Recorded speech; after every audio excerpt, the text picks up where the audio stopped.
your research also looking into sustainability washing or greenwashing from a media psychologist's perspective. What are the most common psychological tricks or cognitive biases that companies exploit to make their promises seems more authentic than they really are?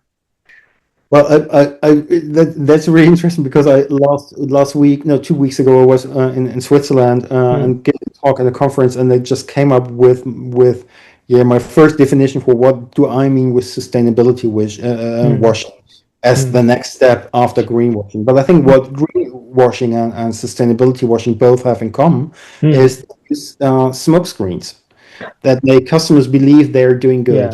For example, displaying awards for sustainability on yeah, websites. yeah.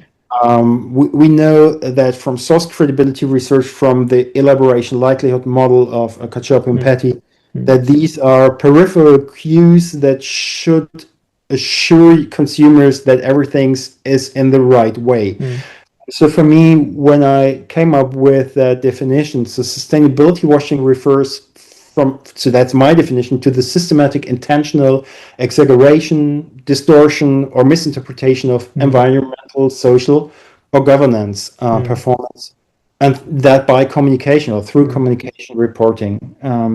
And so I think there's one that's in the literature what you find, so and that's called or it's characterized by a decoupling of claims and reality. mm, That's really hard for the ordinary consumer mm, to observe that gap between the claim and the reality. So it's mm, mostly what we see is positive narratives, labels, mm, metrics. mm, Um, for example, metrics like selective mm, disclosure, scope shifting, mm, or offsetting without actual reduction. When we have, for example, mm, carbon emissions, that's something I think in the US that's something I'm very concerned about. If you look at the Midwest, for example, and you have all these big tech mm, platforms which now engage in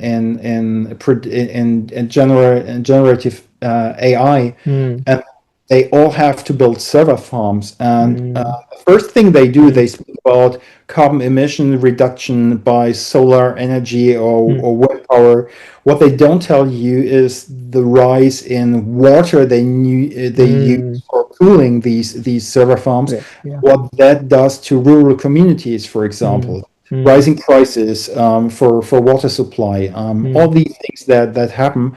So that's something where I think that's sustainable or greenwashing, just over exaggerating that one point, but just trying to disguise what happens to communities.